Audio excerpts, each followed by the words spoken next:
selamat pagi, selamat hari Minggu. Patutlah kita bersyukur pada hari ini karena Tuhan masih memberikan kita kesempatan buat ikut beribadah di hari Minggu. Mari teman-teman kita ungkapkan rasa syukur kita pada Tuhan dalam doa dan nyanyian. Beribadah kepada Tuhan dalam ibadah hari Minggu di persekutuan kami. Mari persiapkan diri kita untuk beribadah dengan bersaat teduh sejenak.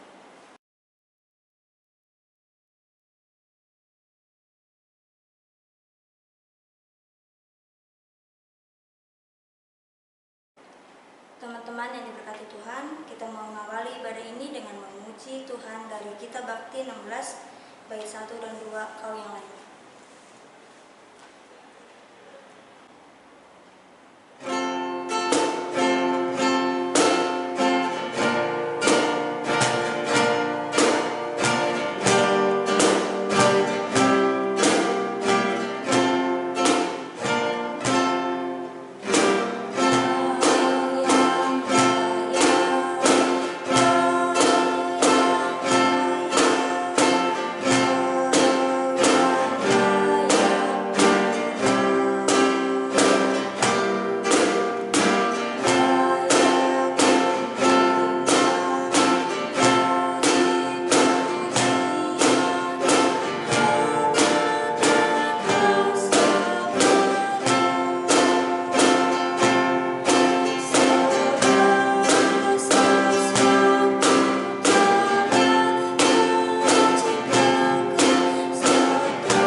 Mari kita berdoa.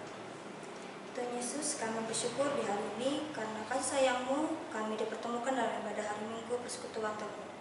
Berilah kepada kami hati yang sedia untuk tenang dan fokus, supaya ibadah yang kami lakukan sekarang memberikan semangat bagi kami untuk menjadi anak-anak Tuhan yang dapat menjadi contoh dan teladan bagi orang lain. Kami serahkan ibadah kami saat ini dari awal sampai akhir dalam tuntunan Tuhan Yesus. Dalam nama Tuhan Yesus kami berdoa. Amin. Teman-teman, kita akan bersama membaca dan mendengarkan firman Tuhan yang akan disampaikan oleh Kak Erika. Kita persiapkan diri kita untuk menyambut firman Tuhan dengan menyanyi dari Kidung Jemaat 59 Bersabdalah Tuhan. Dinyanyikan 2 kali.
Selamat pagi adik-adik di rumah.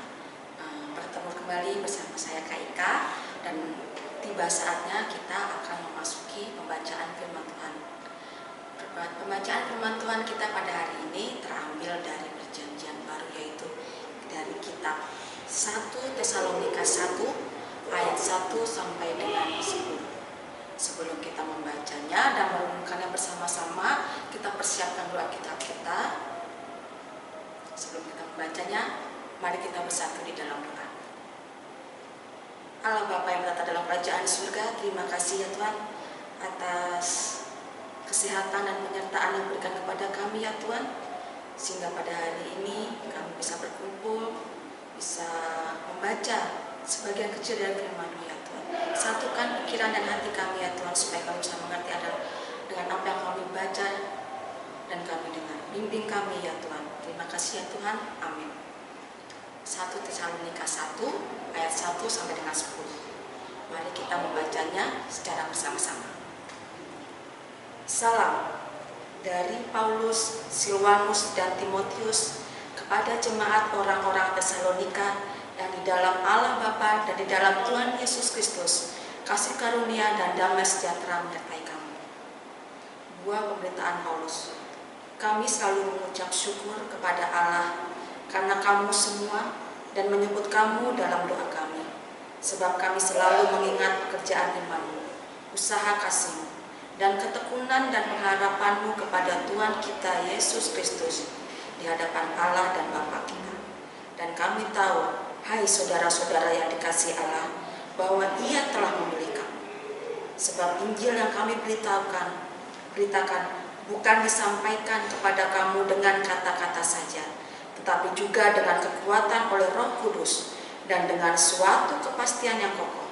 Memang kamu tahu bagaimana kami bekerja di antara kamu oleh karena kamu, dan kamu telah menjadi penurut kami dan penurut Tuhan. Dalam penindasan yang berat, kamu telah menerima firman itu dengan sukacita yang dikerjakan oleh Roh Kudus, sehingga kamu telah menjadi teladan untuk semua orang yang percaya di wilayah Makedonia dan Akhaya. Karena dari antara kamu, firman Tuhan bergema bukan hanya di Makedonia dan Akhaya saja, tetapi di semua tempat telah tersiar kabar tentang imanmu kepada Allah, sehingga kami tidak usah mengatakan apa-apa tentang hal itu. Sebab mereka sendiri bercerita tentang kami, bagaimana kamu sambut dan bagaimana kamu berbalik dari berhala-berhala kepada Allah untuk melayani Allah yang hidup dan yang benar, dan untuk menantikan kedatangan anak-anaknya dari surga yang telah dibangkitkannya dari antara orang mati, yaitu Yesus yang menyelamatkan kita dari murka yang akan datang. Adik-adik sekalian yang ada di rumah dan dimanapun kalian berada, Tesalonika ini adalah sebuah kota pelabuhan. Kalau minggu kemarin kita belajar mengenai surat Rasul Paulus kepada jemaat di Filipi. Nah, sekarang pada minggu ini kita akan belajar mengenai surat Rasul Paulus kepada jemaat di Tesalonika. Kota Tesalonika itu adalah sebuah kota pelabuhan. Kak sering memberikan ciri-ciri bagaimana sebuah kota pelabuhan, yaitu sebuah kota di mana pusat perdagangan terjadi, sebuah kota di mana banyak berbondong-bondong berbagai macam orang untuk menjajakan dagangannya atau hanya sekedar bersinggah dan sebagainya. Nah, kota Tesalonika yang merupakan kota pelabuhan, yaitu kota yang identik dengan begitu banyak macam kebudayaan yang ada di situ. Nah, kehidupan masyarakatnya banyak yang tidak sesuai dengan firman Tuhan. Nah, dari hal-hal seperti itu di atas yang tidak sesuai dengan firman Tuhan, yaitu banyak mereka sering mabuk-mabukan, kemudian suka hidup berfoya-foya, terus kemudian banyak timbul ajaran-ajaran di sana. Nah, dari sebagian banyak orang itu ada sebagian kecil, yaitu jemaat yang selalu memegang teguh ajaran Tuhan Yesus. Nah, Rasul Paulus mendengar mengenai keadaan dan kondisi mereka di daerah Tesalonika tersebut. dan untuk memberikan semangat, dan untuk memberikan nasihat, dan untuk memberikan dorongan kepada mereka agar mereka selalu tetap memegang pendiriannya, maka Rasul Paulus menulis surat seperti ini. Nah, kalau kita lihat dari ayat keempat dan kelima, di situ disebutkan bahwa masyarakat kecil yang percaya kepada Yesus Kristus itu adalah masyarakat yang mereka dipanggil oleh Tuhan, mereka dipilih oleh Tuhan untuk menerima karunia Roh Kudus, untuk menerima ajaran-ajaran Kristus itu. Nah, karena mereka sudah memegang teguh, mereka yakin bahwa mereka adalah orang-orang yang telah dipilih oleh Tuhan, dan mereka pun akhirnya memberlakukannya itu dalam tindakan mereka dengan menjadi teladan bagi orang lain.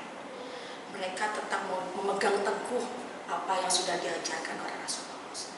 Dan Rasul Paulus memberikan semangat kepada mereka bahwa mereka adalah orang terpilih, dan hendaknya mereka juga hidup teladan di tengah-tengah masyarakat pada saat itu.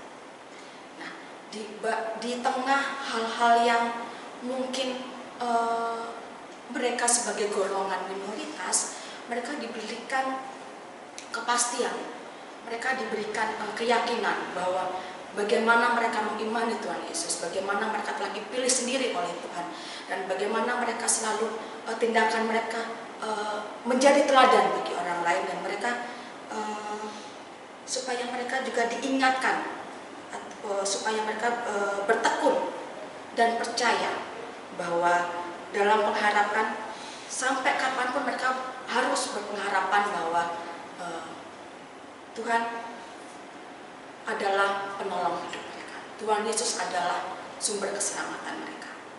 Nah, adik-adik terkasih dalam Tuhan, kalau kita baca dari surat Rasul Paulus ini, kita juga diingatkan kembali bahwa keadaan kondisi kita saat ini tidak jauh beda dengan kondisi jemaat Tesalonika pada saat itu. Kita juga tinggal di daerah pelabuhan, di mana kita juga hidup di tengah masyarakat yang majemuk.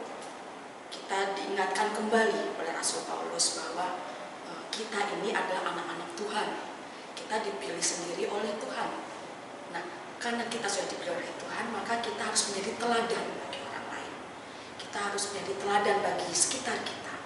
Kita harus menjadi, keteladanan itu harus kita wujudkan dalam segala tindakan dan perilaku kita, dalam setiap perkataan kita, dari hal-hal yang kecil.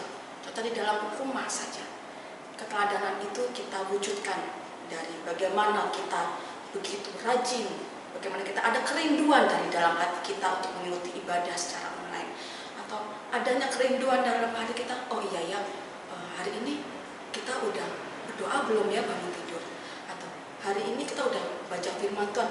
Karena kadang-kala kalau kita sudah melakukan apa ya, kalau menurut Kaika, kita bangun tidur, kemudian kita awali segala sesuatu dengan doa, kemudian kita baca firman Tuhan. Apabila kita tidak melakukan hal itu, ada yang kurang dari dalam diri kita. Itu karena apa? Karena kita mempunyai iman percaya kepada Tuhan. Kita letakkan Tuhan Yesus di dalam hati kita. Dengan secara tidak langsung, maka apa yang kita lakukan itu mencerminkan apa yang Tuhan Yesus ajarkan kepada kita. Nah, ada di rumah, melalui bacaan kita pada pagi hari ini, kita diingatkan kembali oleh Rasul Paulus bahwa kita sudah dipilih Tuhan. Kemudian kita harus menjadi teladan bagi sekeliling kita, dimanapun kita berada. Dan kita juga diingatkan kembali bahwa kita harus tetap percaya dan bertekun dan setia dalam doa, dalam segala tingkah laku kita, dalam segala pengharapan kita letakkan segala sesuatu dalam doa. Dan kita harus wujudkan itu semua dalam tingkah laku kita.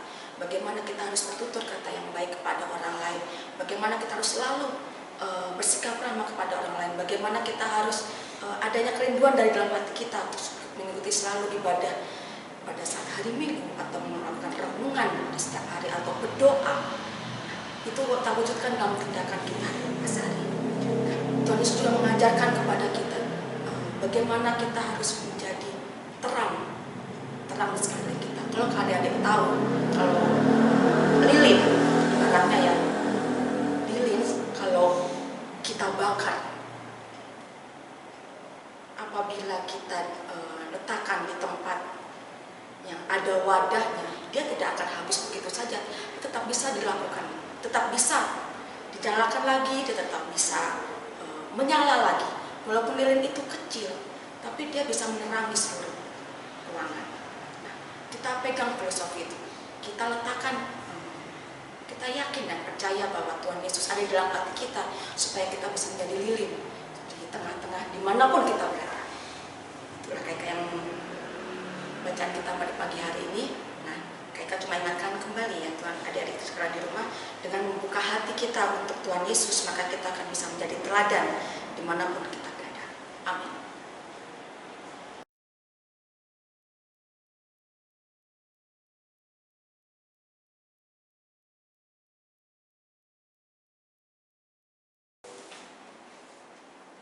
Teman-teman, kita akan merespon firman Tuhan dengan pujian Kirim Jemaat 426 bait 1 dan 4. Kita harus membawa berita.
Sekalian, mari kita bersatu di dalam doa.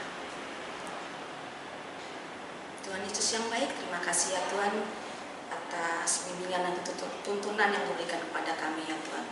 Baru saja kami sudah mendengar dan membaca firman-Mu ya Tuhan, di mana Kau mengingatkan kembali kepada kami ya Tuhan, bagaimana kami harus meletakkan, membuka hati, agar Engkau mau tinggal di dalam hati kami, sehingga kami bisa menjadi teladan bagi orang lain. Ya Tuhan, dalam rangkaian doa syafaat ini ya Tuhan, tidak lupa kami berdoa ya Tuhan untuk adik-adik layan kami ya Tuhan, dimanapun mereka berada. Kau tuntun mereka ya Tuhan, Kau bimbing mereka ya Tuhan, Kau lindungi mereka dari segala macam hal-hal yang tidak baik ya Tuhan. Kau sertai mereka dalam pergaulan mereka. Kau boleh dengarkan apa yang mereka harapkan dalam kehidupan mereka kelak ya Tuhan.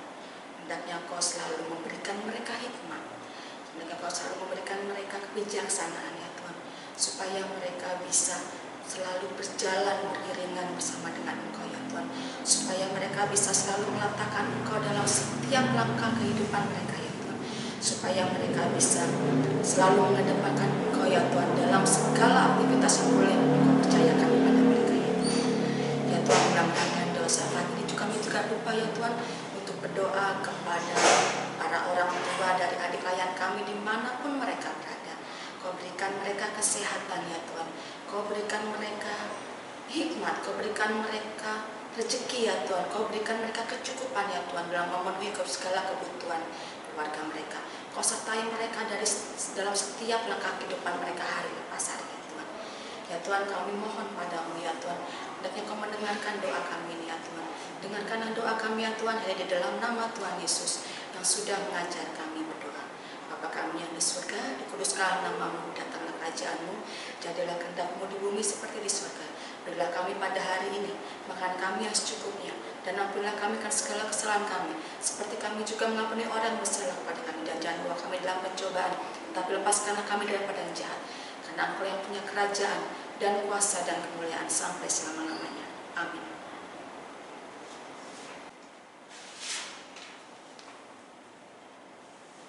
Teman-teman, dalam ibadah ini kita diberikan kesempatan untuk memberikan persembahan.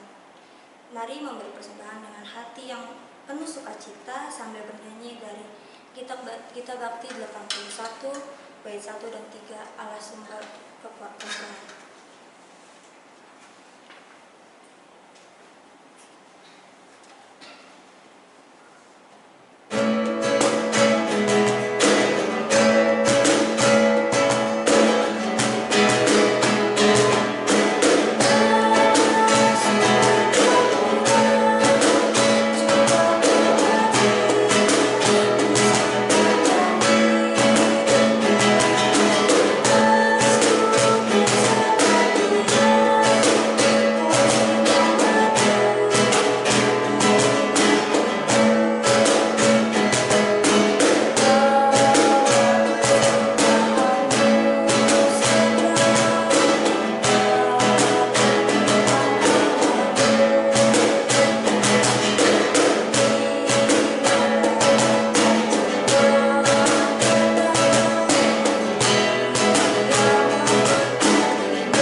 Teman-teman, mari kita menyerahkan persembahan kita dalam bentuk doa. Tuhan Yesus, terima kasih karena kami sebagai anak-anak taruna dengan keterbatasan kami dapat memberikan persembahan dalam ibadah taruna di hari ini. Kiranya Tuhan Yesus memberkati persembahan kami ini dan juga memberkati kami semua agar kami menjadi anak-anak taruna Kristen yang berguna dan memberi manfaat bagi orang lain. Amin. Adik-adik yang terkasih dalam Tuhan, tiba saatnya kita akan memasuki pemutusan. Kita adalah anak-anak yang dipilih Tuhan. Karena itu, milikilah keberanian untuk melawan setiap hal yang tidak berkenan kepada Tuhan yang ditemui dalam kehidupan sehari-hari. Jadilah selalu lilin yang berguna bagi orang lain. Mari kita mengakhiri ibadah ini dalam pujian yang terambil dari Kitab Bakti 120 bait pertama dan kedua. Kristus memanggil diriku.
Adik terkasih dalam Tuhan, menutup ibadah kita pada hari ini, mari kita bersatu dalam doa. Tuhan Yesus, terima kasih ya Tuhan atas penyertaan yang diberikan kepada kami ya Tuhan, dari awal, pertengahan hingga akhir ibadah ini. Ya Tuhan, tiba saatnya kami untuk kembali untuk aktivitas kami selanjutnya. Kau sertai langkah kami, Kau bimbing dan tuntun kami ya Tuhan, supaya apa yang kami lakukan, baik dalam perkataan kami, baik dalam tindakan kami, dapat menjadikan terang bagi orang-orang di sekitar kami. Terima kasih ya Tuhan, terima kasih. Amin. Adik-adik terkasih dalam Tuhan, demikian ibadah kita pada pagi hari ini. Kak cuma mengingatkan kembali, jangan lupa minggu depan kita akan bertemu kamu kembali masih dalam ibadah virtual. Tetap tinggal di rumah, hindari kerumunan, hindari nongkrong-nongkrong, gak boleh ya. Tetap tinggal di rumah, hindari kerumunan, jaga jarak, dan jangan lupa jaga kesehatan. Dadah.